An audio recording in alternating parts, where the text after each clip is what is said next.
मेरा नाम आकाश है और आज मैं आपको इस घटना के बारे में बताने वाला हूँ। आप लोग शायद उस पर विश्वास ना करो, लेकिन ये घटना एकदम सच है।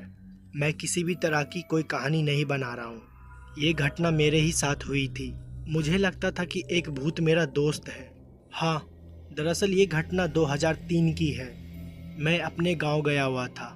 मैं काफ़ी ज़्यादा इंट्रोवर्ट था। मेरे ज़्यादा दोस्त नहीं थे और ज़्यादातर टाइम मैं अकेले ही रहता था। पतंग उड़ाने का बहुत ज़्यादा शौक था। अपनी गांव में जाके अपनी खेतों को वहाँ पे मैं पतंग उड़ाया करता था। और लोग भी पतंग उड़ाते थे, लेकिन मैं सबसे बातचीत थोड़ा कम करता था। आज भी मुझको वो दिन साफ साफ याद है। शाम हो रही थी, मैं पतंग उड़ा रहा था और किसी वजह से मेरी पतंग की डोर टूट गई और पतंग मेरी खेत के कुछ ही दूर आगे बगीचे में जाके गिरी। हालांकि उस बगीचे में लाशों को भी जलाया जाता था।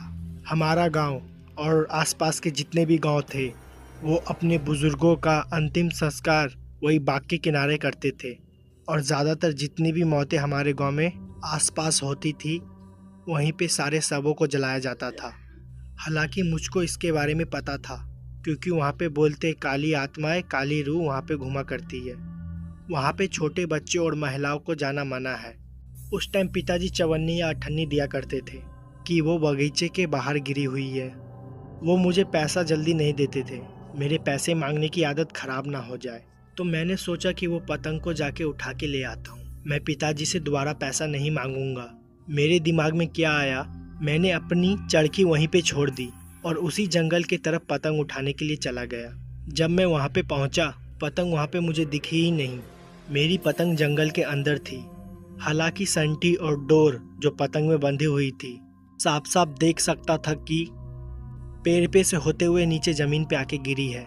मैंने सोचा कि वो धागा मैं खींचूंगा तो बाहर आ जाएगी, लेकिन वो पतंग जंगल के अंदर ही थी। वो मुझे साफ साफ दिखाई दे रही थी। वो एक पेड़ के ऊपर फंसी हुई थी, क्योंकि वो पेड़ काफ़ी ज़्यादा बड़ा था। मैं चाहकर भी उसको उतार नहीं सकता था और मैं उस पेड़ पे चढ़ने के लिए काफ़ी ज़्यादा छोटा। मैंने अपनी उम्मीद को वहीं पे तोड़ा। फिर मैं वापस अपने घर की ओर जाने लगा। मैं जैसे ही घूमा, मुझे पीछे से आवाज़ आई कि ऐसी आवाज़ जैसे कि किसी ने मुझे इशारा किया हो। इस आवाज़ को सुनते ही मैं तुरंत पीछे घुरा। छी, छी, छी। मुझे कोई भी नहीं दिखा। मुझे लगा शायद ये मेरा वहम है। मैं दोबारा घर की ओर जाने लगा। तभी वो पतंग जो बहुत ऊपर फंसी हुई थी, वो देखते ही मैं एकदम चौंक गया। हालांकि पतंग हल्की फुल्की फट भी गई थी, उसका छूटना एकदम भी नामुमकिन था। वो नीचे कैसे आई, हालांकि मुझको इसके बारे में कुछ भी नहीं पता था। खैर, मैंने सोचा मैं इस पतंग को जोड़ लूंगा और मैंने ज़्यादा ध्यान नहीं दिया और मैंने पतंग को उठाया और उसकी फंसी हुई रील को दोबारा खींचने लगा और लपेटने लगा। तभी मैंने देखा उस बाग के अंदर रील को हाथों में लपेटने लगा। मैंने उस रील को काफी जोर से पकड़ा हुआ था। तभी मैंने देखा उस बाग के अंधेरे तरफ से किसी और चीज ने पकड़ा हुआ और वो रील हवा में थी। ने पकड़ी हुई थी, मुझे कुछ भी समझ नहीं आ रहा था। पहले शायद लगा पेड़ की किसी टहनी में वो फंसी हुई है, तो मैं उसको खींचने की कोशिश कर रहा था। लेकिन ताजुब तो तब मुझे हुआ जब उस रील को अंधेरे से भी कोई खींचने लगा। मैं काफी डर गया था। मैंने उस रील को वहीं पे छोड़ दिया, लेकिन वो रील उस पतंग में ही फंसी हुई थी और पतंग को दोबारा लेके भागने लगा। अंदर से दोबारा किसी ने पतंग को खींच लिया। उस पतंग को उठाने के लिए जैसे मैं दोबारा उस जंगल की तरफ भागा, मुझे अंदर से एक आवाज आई कि जंगल के अंदर आओ, मैं कुछ दिखाता हूँ। और वो आवाज एक बच्चे की थी। मैं उस आवाज को साफ साफ सुन सकता था और ये मेरा कोई भी वहम नहीं था। उस आवाज को सुनने के बाद मैं एकदम चौंक सा गया। मैं काफी ज्यादा डर गया था। जंगल के अंदर मुझे काली परछाई भी दिखाई दे रही थी, जो कि एक बच्चे की थी। उसकी हाइट और मेरी हाइट लगभग सेम ही थी। मैं काफी ज्यादा डरा हुआ था। मैं अंदर नहीं गया और वापस घर की तरफ भाग के चला गया। इस घटना के बारे में मैंने किसी से बताया नहीं, क्योंकि मुझे मेरी मम्मी पापा पक्का डांटते, क्योंकि उस तरफ सबका जाना माना था और मैं उसी तरफ गया हुआ था। अगले दिन दोबारा मैं उसी जगह पे था। पता नहीं मेरे दिमाग में क्या आया, सोचा कि उस बाग की तरफ मैं दोबारा जाऊं। हो सकता है मेरी पतंग दोबारा मुझे वहीं पे पड़ी मिल जाए। मैं दोबारा उस बाग की तरफ गया तो मैंने देखा कि मेरी पतंग वहीं पे गिरी पड़ी हुई थी और उसमें फंसी हुई पतंग की रील जंगल के अंदर गई हुई थी। मैंने चुपचाप उस पतंग की फंसी हुई रील को तोड़ा और पतंग को लेके वापस आने लगा। तभी मुझे दोबारा उसी की आवाज आई कि तुम फिर आ गए, आओ तुम, मैं कुछ दिखाता हूँ। और इस बार वो आवाज़ मैंने सच में सुनी थी। मेरा कोई वहम नहीं था, लेकिन मैं कभी भी जंगल के अंदर नहीं गया। मैंने उससे बात करने की कोशिश भी की कि तुम कौन हो और जंगल के बाहर क्यों नहीं आते हो।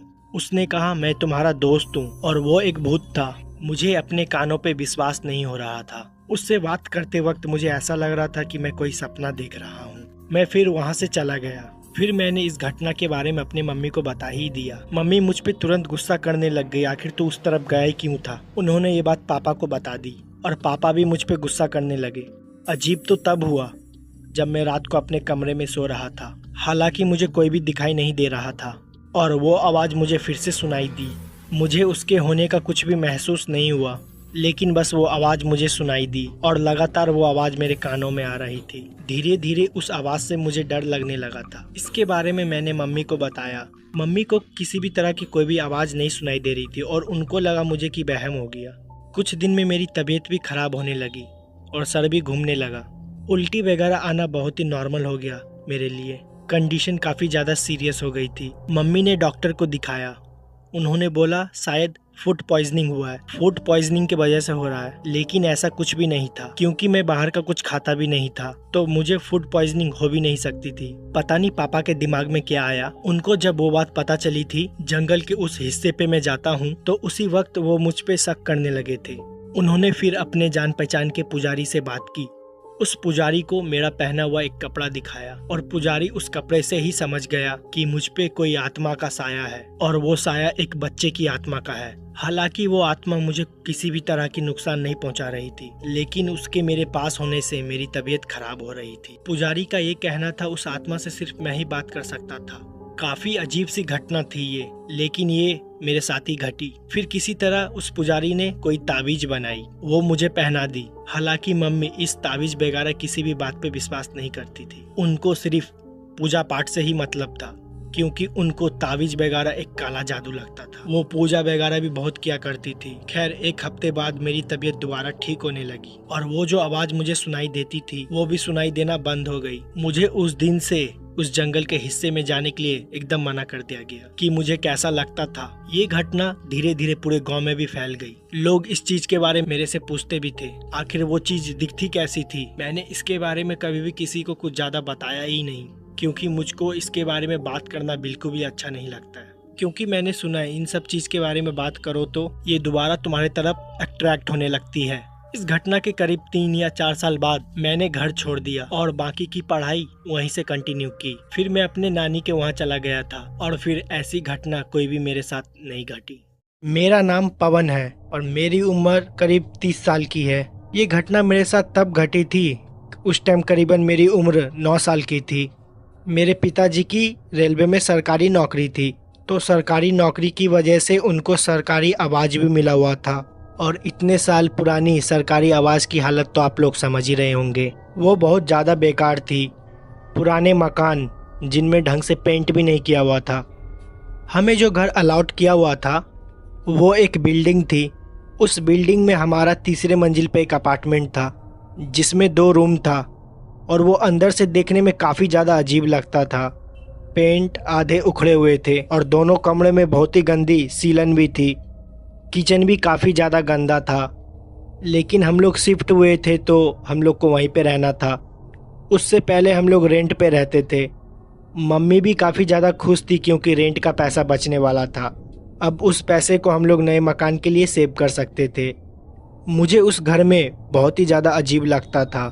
जब मैंने पहली बार उस घर को देखा था तो मुझे देखने में ही बहुत ज़्यादा बेकार लग रहा था। वो घर देखने में भूत बंगले से कम नहीं लगता था। हमने अपना सारा सामान शिफ्ट किया। मेरे परिवार में मैं, मेरी मम्मी और एक छोटा भाई था।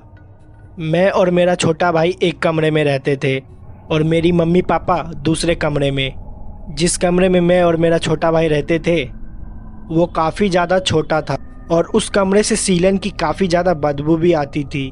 मैंने पापा को कई बार इसके बारे में बताया भी है, तो उन्होंने मुझे बोला कि मैं इसके बारे में हाई अथॉरिटी की कंप्लेन कर दिया हूँ और वो इन सब चीज़ का मेंटेनेंस भी कर देंगे। हम लोग जब उस घर में शिफ्ट हुए, हमारे शिफ्ट होने से पहले करीबन वो 7-8 महीने से घर बंद था और उससे पहले इस मकान में जो भी रहता था उसने अचानक से अपनी नौकरी को छोड़ दिया था। मुझे इतना ही पता था। मेरे मम्मी पापा को इसके बारे में पूरी जानकारी थी। ना उन्होंने मुझे इसके बारे में कभी भी बताया और ना ही मैंने कभी उनसे पूछना ज़रूरी समझा। अब हमें इस नए घर में शिफ्ट हुए 4 महीने से ज़्यादा हो चुके थे। मेरा छोटा भाई और मैं साथ में ही सोते थे। एक बार रात के करीबन 11 बजे मेरे छोटे भाई ने मुझसे बोला कि मुझे टॉयलेट जाना है। मैंने भी उससे बोला हाँ ठीक है चले जाओ। उसको टॉयलेट अकेले जाने में डर लगता था क्योंकि उस घर में जो बाथरूम बना हुआ था वो घर के काफ़ी कोने में बना हुआ था। तो उसको मैं टॉयलेट कराने ले जाता था। लाइट्स बंद हो जाने के बाद घर में ऐसा अंधेरा हो जाता था जैसे कि कभी वहाँ पे लाइट जली ही ना हो। इतना काला घना अंधेरा। नाइट बल्ब भी जलती थी लेकिन घर के पुराने दीवार के वजह से काफ़ी डरावना लगता था। इसलिए हम लोग आमतौर पे टॉर्च का यूज़ करते थे। मेरा छोटा भाई टॉयलेट गया और वो टॉयलेट के अंदर करीबन 5 मिनट तक था। मैं उसके बाथरूम के बाहर ही खड़ा था। काफ़ी देर हो जाने पे मैं जब उसको आवाज़ दी तो वो कुछ भी नहीं बोला। वो चुपचाप अंदर बैठा हुआ था। फिर मैंने अचानक से दरवाजे को नॉक किया और वो अंदर डर के वजह से रोने लगा। मैंने जब उससे पूछा कि आखिर क्या हो गया तो उसने मुझे बताया कि जब वो बाथरूम के अंदर था तो ऊपर से कोई एक छोटा बच्चा उसको झांक के देख रहा था। जब उसने मुझे ये बात बताई तो मुझको लगा शायद वो उसका वहम है, लेकिन वो बहुत ज़्यादा डरा हुआ था। उसने मेरे हाथ को काफ़ी ज़्यादा ज़ोर से पकड़ा हुआ था। फिर मैंने उसको अपने साथ बेड पे ले आया और उसको सुलाने की कोशिश की, पर वो बहुत ज़्यादा डरा हुआ था। उसको पूरी रात नींद नहीं आई। अगली सुबह ये घटना उसने मम्मी को बताई तो मैंने मम्मी को बताया कि कुछ नहीं हुआ है, बस वो डर गया है। मेरे छोटे भाई का नाम अनुज है। ये घटना 2 दिन पुरानी हो चुकी थी। एक बार अनुज को बहुत ज़्यादा डर लग रहा था और उसकी तबीयत भी बहुत ज़्यादा ख़राब थी, तो मम्मी पापा ने सोचा कि अनुज को वो अपने पास सुला लेंगे। मुझे इसके बारे में नहीं पता था। मुझे लगा शायद अनुज उस दिन भी मेरे साथ ही सोएगा, तो मैं अकेले अपने बेड पे लेटा हुआ था। अनुज उस वक्त मम्मी पापा के साथ ही था। मुझे लगा वो खाना खा के दोबारा मेरे पास सोने चला आएगा। उस वक्त मैं काफ़ी ज़्यादा गहरी नींद में था। रात के करीबन 2 बज रहे थे। मुझे कब नींद आई मुझे पता भी नहीं चला। मैं अनुज का इंतज़ार करीबन 12 बजे से कर रहा था। रात के करीबन 2 बजे दरवाज़ा अपने आप खुला। दरवाज़ा काफ़ी ज़्यादा पुराने हो गए थे। दरवाजे जब खुलते या बंद होते थे तो बहुत अजीब तरह की आवाज़ आती थी। तानी जैसे ही दरवाज़ा खुला अचानक से मेरी आँख खुल गई। मैंने देखा कि दरवाजे के पास अनुज खड़ा हुआ है। मुझे साफ साफ उस टाइम अनुज दिखाई नहीं दिया, मुझे सिर्फ उसकी परछाई दिखाई दी। मैंने उससे बोला कि तू वहाँ क्यों खड़ा है, वो आके लेट जाए। मैं काफ़ी ज़्यादा नींद में था और मेरी आँख भी नहीं खुल रही थी। मुझे बस इतना ही पता चल रहा था कि दरवाजे के पास कोई लड़का खड़ा है और उसकी हाइट हूबहू अनुज जैसी ही थी। मेरी ही आंखों के सामने अनुज भागते हुए दरवाजे के अंदर आया मेरे पास, और जैसे ही वो भागते हुए मेरी तरफ आया मैं अचानक से पूरी तरीके से होश में आ गया। ऐसा लगा कि मुझे कोई ये शायद मेरा वहम था। उस वक्त मैंने इस चीज़ पे ज़्यादा ध्यान नहीं दिया और फिर मैं दोबारा सो गया। करीबन आधे घंटे बाद मुझे ऐसा लगा कि मेरे पीछे कोई खड़ा है, मेरे बालों को सहला रहा है। पहले मुझे ये मेरा वहम लगा, लेकिन सोते हुए जब मेरी आंखें खुली तो मुझे साफ साफ मुझे ऐसा महसूस हुआ कि मेरे पीछे कोई खड़ा है और मेरे सर को पीछे से कोई धीरे धीरे पकड़ने की कोशिश कर रहा है और अपने होने का मुझे एहसास दिला रहा है। मैंने अचानक से उठा और पीछे देखा, कोई नहीं था, पीछे सिर्फ अंधेरा था। मैं तुरंत अपने बेड से उठा और लाइट को ऑन किया। पूरा कमरा खाली था। उस वक्त करीबन रात के 2:30 बज रहे थे। अनुज अभी भी नहीं आया था। मुझे ये बात नहीं पता था कि वो मम्मी पापा के साथ ही सो रहा है। फिर मैं मम्मी पापा के रूम में गया और रात के करीबन 2:30 बजे उनका दरवाज़ा खटखटाया और उनसे पूछा अनुज उनके साथ है। उन्होंने बताया अनुज वहीं पे सो रहा है। मैंने मम्मी से कहा मुझे ऐसा महसूस हुआ कि अनुज मेरे सर के पास अभी खड़ा हुआ था। मम्मी ने बताया वो करीबन 12 बजे से ही वहीं पे सो रहा है, क्योंकि उसको बहुत ज़्यादा डर लग रहा था। मैंने फिर इस बात पे ज़्यादा ध्यान नहीं दिया और आके अपने बेड पे फिर दोबारा सो गया। कुछ देर बाद फिर मेरी आंखें खुली। मेरे बेड के जस्ट सामने एक छज्जा बना हुआ था। उस पे हम लोग थोड़ा बहुत सामान रखा करते थे, जैसे कि टीवी के बॉक्स, कुछ कपड़े, कुछ लकड़ियाँ, सब पुराने चीज़ उसी छज्जे पे रखा हुआ करता था। मुझे ऐसा लगा कि उसके ऊपर बैठ के कोई मुझे देख रहा है। ये मेरा कोई वहम नहीं था। मैंने उसको साफ साफ देखा। कमरे में नाइट बल्ब जल रही थी। नाइट बल्ब पे मुझे वो काली परछाई बैठी हुई साफ साफ दिखाई दे रही थी और वो मुझे ही देख रही थी। उस काली परछाई को देखते ही मैं ज़ोर ज़ोर से चिल्लाने लगा, तो वो मेरे आंखों के सामने ही गायब हो गई। मैं इतनी ज़ोर से चिल्लाया कि मम्मी पापा अपने कमरे से मेरे कमरे में आ गए। मैं अपने कमरे को कभी भी अंदर से बंद नहीं करता था। उन्होंने मेरी चिल्लाती हुई आवाज़ को सुनते ही उन्होंने आके मुझसे पूछा कि आखिरकार तुझे क्या हो गया है। मैंने उन्हें बताया कि मुझे छज्जे पे अभी कोई परछाई दिखाई दी है। वो किसी बच्चे की परछाई थी जो कि मेरे तरफ ही देख रहा था। और कुछ देर पहले मुझे ऐसा एहसास हुआ कि किसी ने मेरे बालों को छुआ है। और उस वक्त अनुज को बाथरूम में भी ऐसा ही कुछ नज़र आया था। जब ये बात मैंने मम्मी को बताई तो मम्मी ज़ोर ज़ोर से हंसने लगी।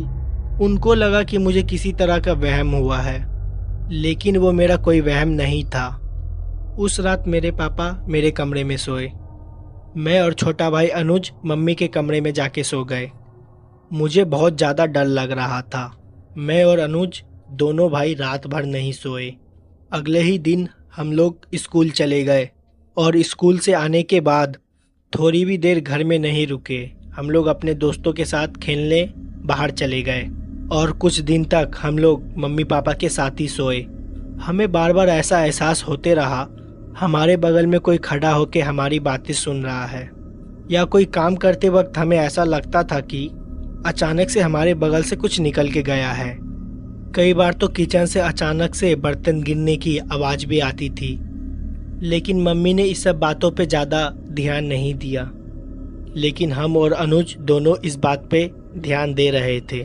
करीबन 6 महीने बाद हम लोग ने वो घर छोड़ दिया, क्योंकि वो घर बहुत ज़्यादा पुराना था।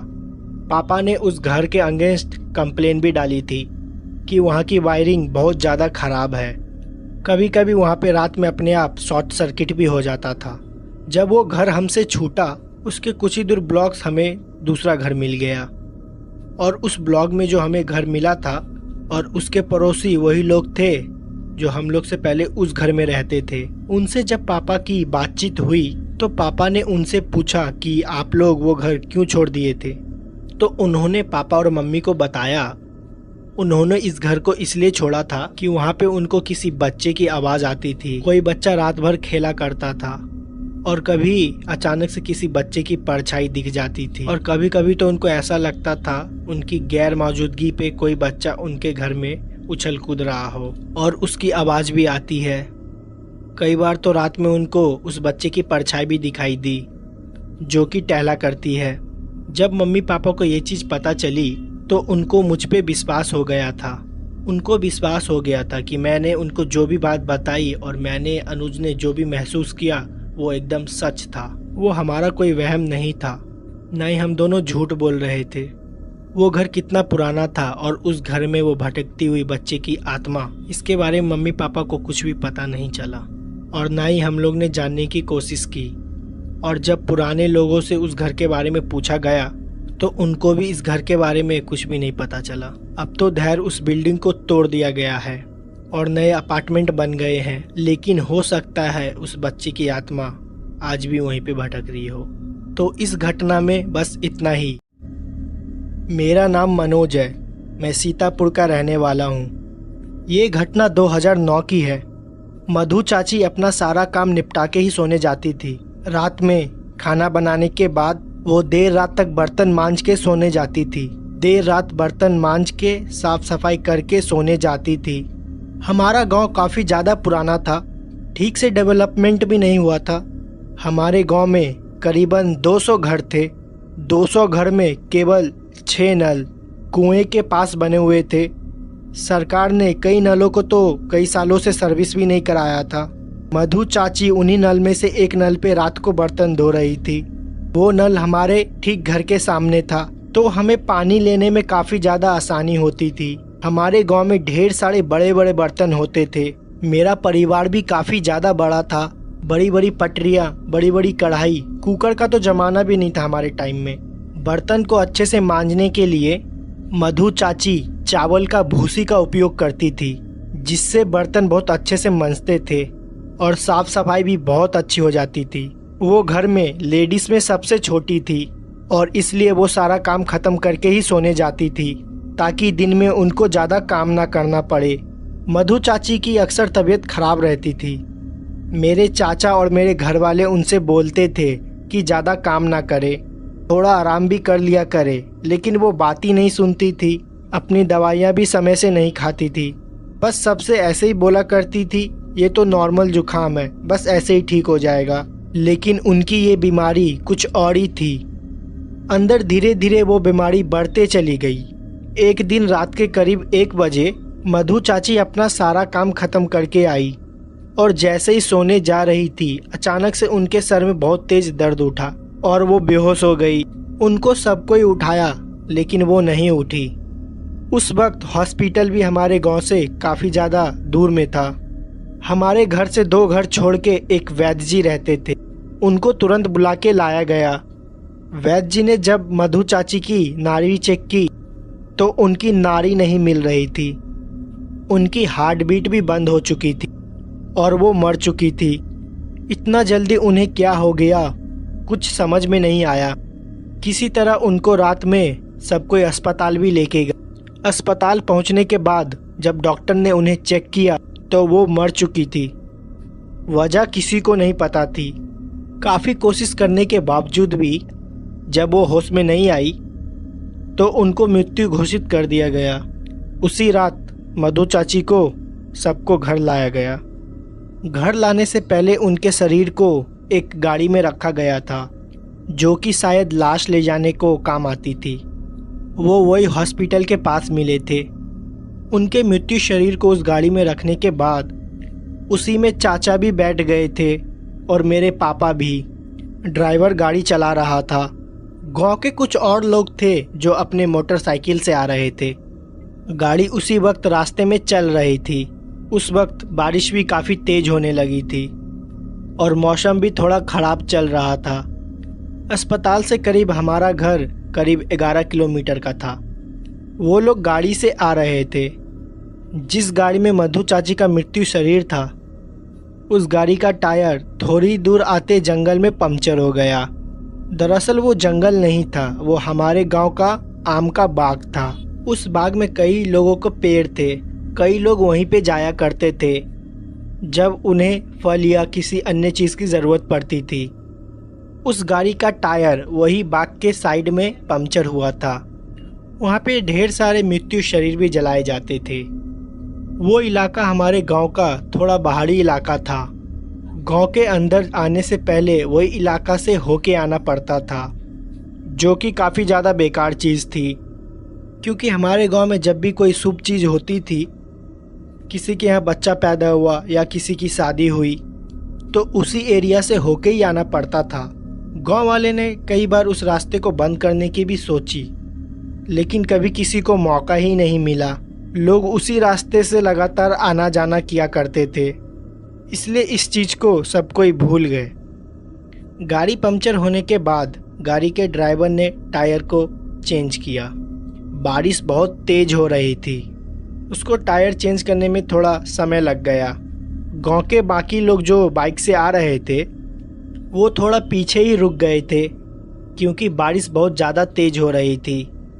उस वक्त उस बाग में मेरे चाचा, मेरे पापा और ड्राइवर और मधु चाची की मृत्यु शरीर ही थी। किसी तरह टायर को चेंज किया। टायर चेंज करने से पहले ही पापा ने ऐसा महसूस किया गाड़ी के ऊपरी हिस्से पे कोई बैठा हुआ है। उनको कोई काली परछाई दिखाई दी, लेकिन उन्होंने इस बात पे ज़्यादा ध्यान नहीं दिया।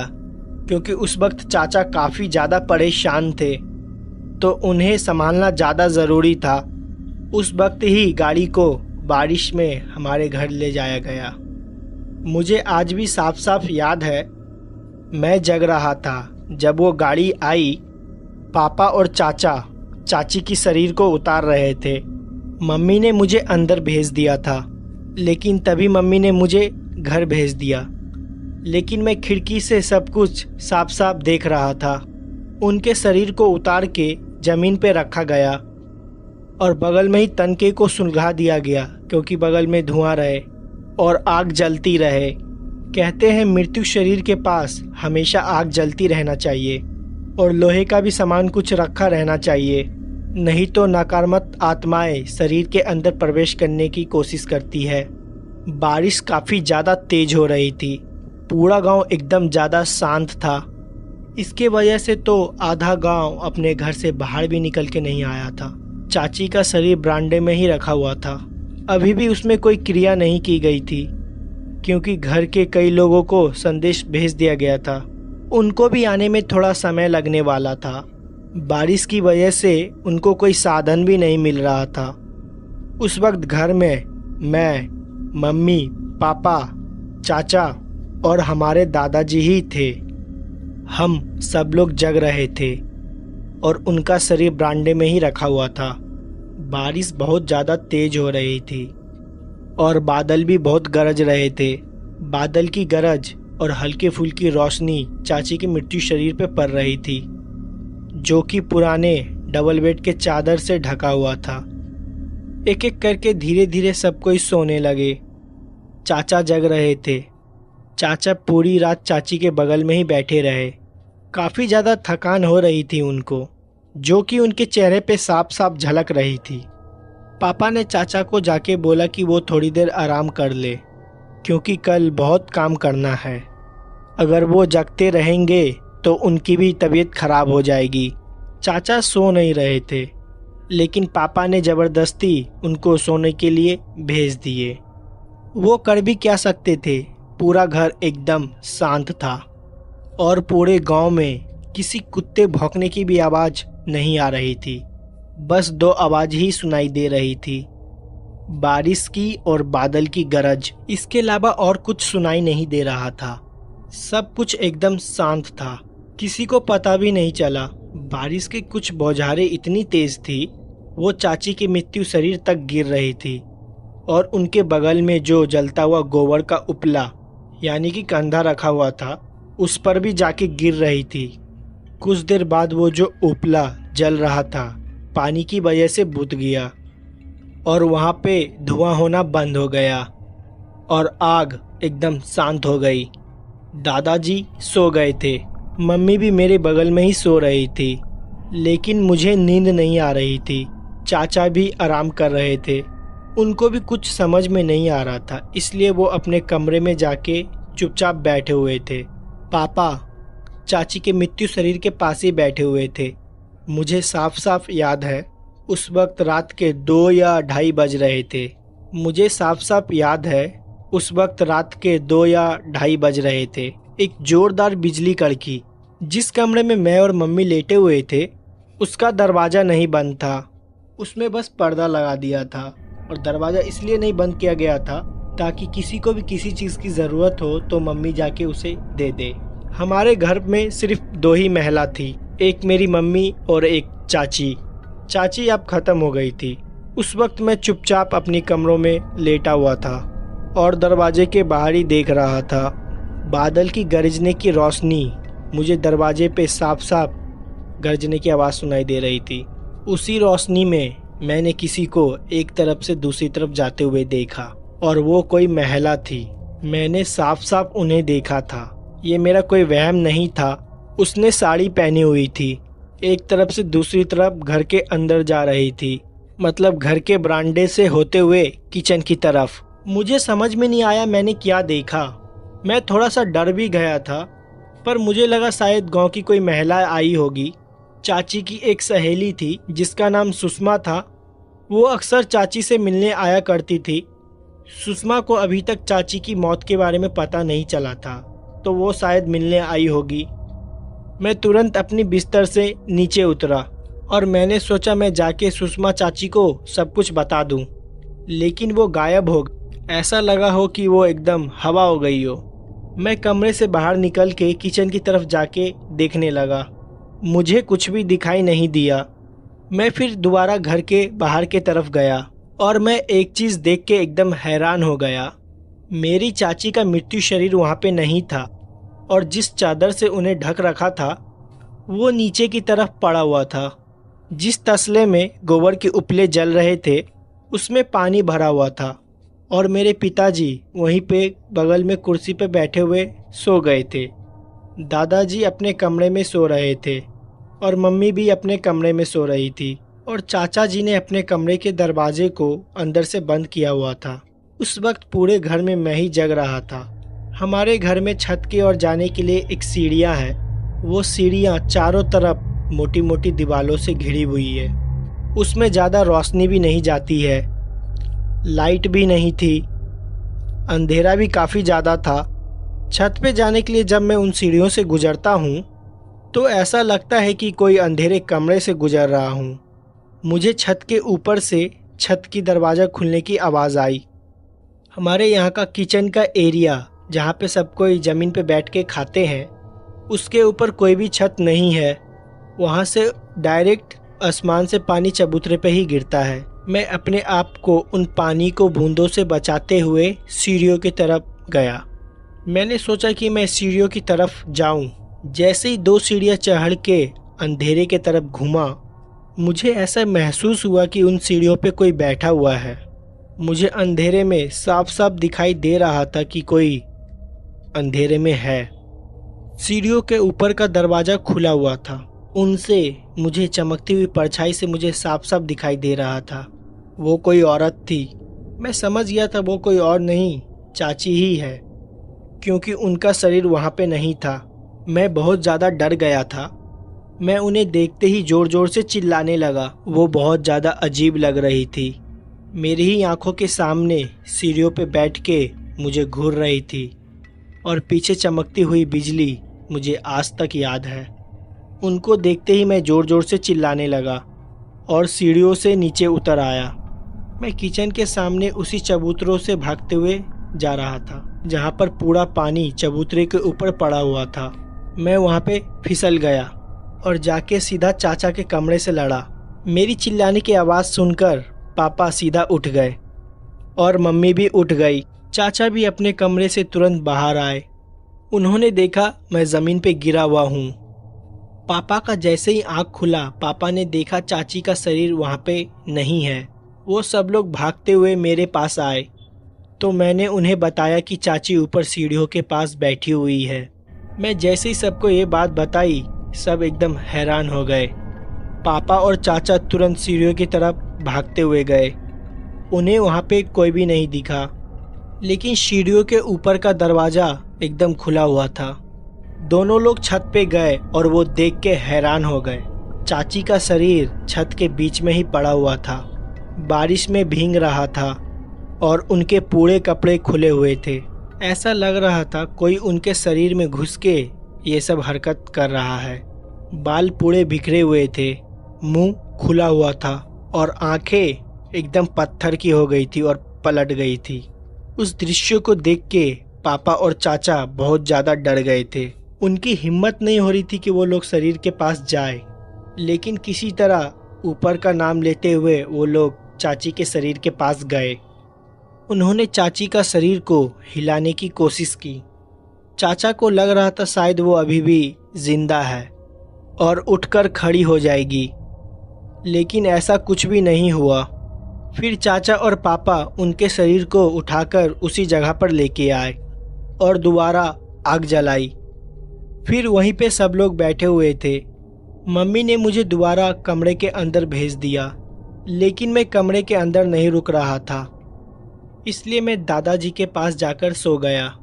कुछ देर बाद बारिश भी बंद हो गई और सुबह के 4 बज गए थे। गांव में सब कोई जल्दी उठ जाते हैं और धीरे धीरे पूरे गांव को पता चल गया कि चाची अब नहीं रही है। घर के सामने भीड़ लगना चालू हो गई। फिर चाची का अंतिम क्रियाक्रम भी किया गया। और रात को जो ये घटना हम लोग के साथ घटी थी, इसको लेके चाचा और पापा ने किसी को कुछ नहीं बताया।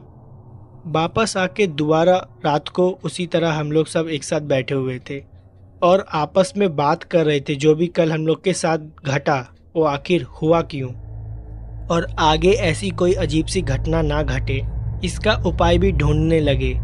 पापा ने सबको ये बताया उस रात जब जंगल में गाड़ी खराब हो गई थी तो उनको एक अजीब सी परछाई भी गाड़ी के ऊपर नजर आई थी। हो सकता है कि वो कोई आत्मा हो या कोई भूत प्रेत हो, जो कि हो सकता है कि चाची के मृत्यु शरीर के अंदर घुस गया हो और उसने अपनी जगह बना ली हो। सब लोग ने यही अनुमान लगाया था कि उस रास्ते से हम लोग को कोई भी मृत्यु शरीर लेके नहीं आना चाहिए था, और वही हुआ भी जिसका डर था।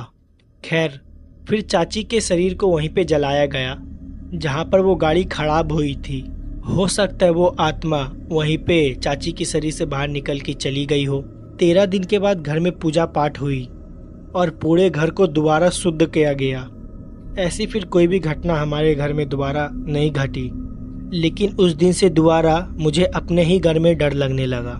फिर जब मैंने अपनी 12वीं पास की, फिर मैं पढ़ाई के लिए अपने शहर आ गया, और ये जो घटना हमारे घर में घटी थी वो रात मैं अपने जीवन में कभी भी भुला नहीं पाऊंगा। मेरा नाम आदिल है। ये घटना 2012 की है।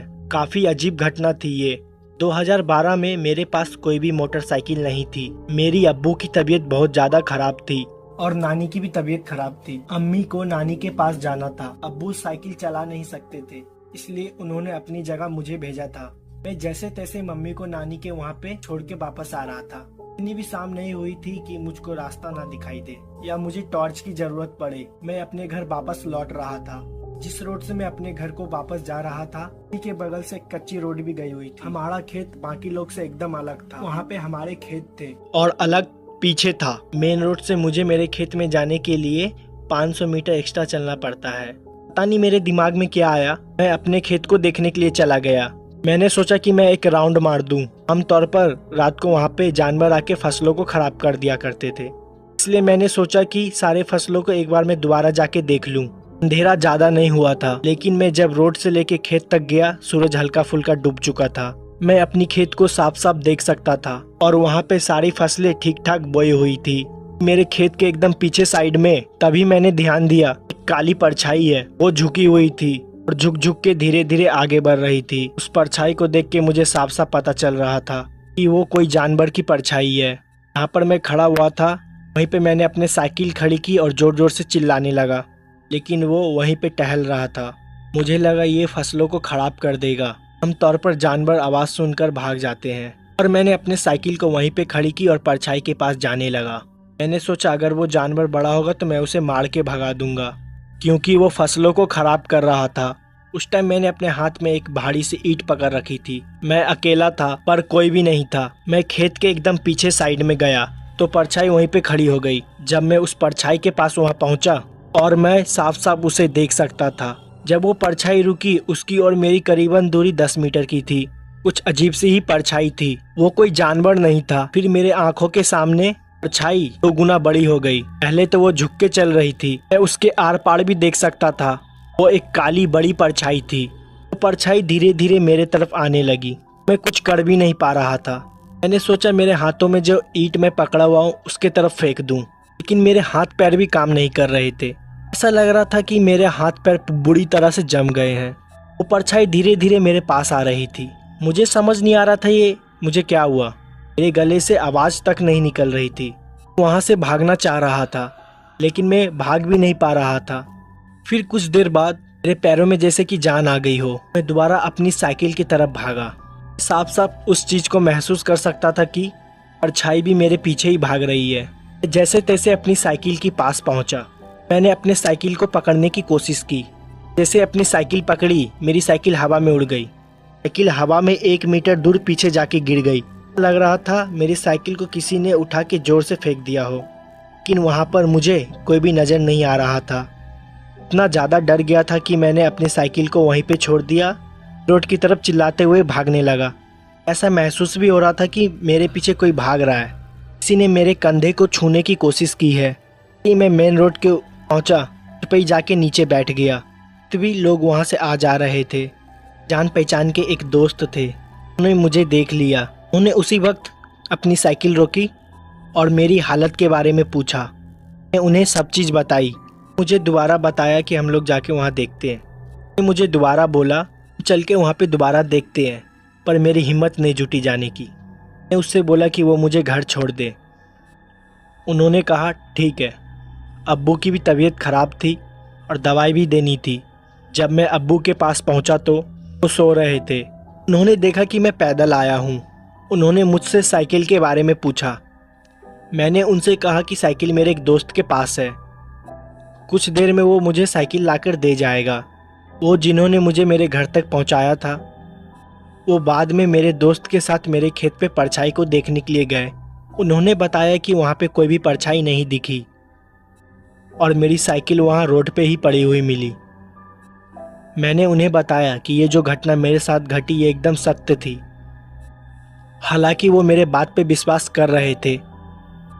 मैं मन ही मन सोच रहा था कि वो सोच रहे होंगे कि मैं झूठ बोल रहा हूँ या मुझे किसी तरह का कोई वहम हुआ है। वो मेरी साइकिल वापस लाके मुझे दे गए और इस घटना को अगले दिन मैंने अपने अम्मी को भी बोला। फिर अम्मी ने मुझे वहाँ पे रात को जाने से मना किया और उस दिन के बाद से और मैं वहाँ पे रात को कभी भी नहीं जाता हूँ।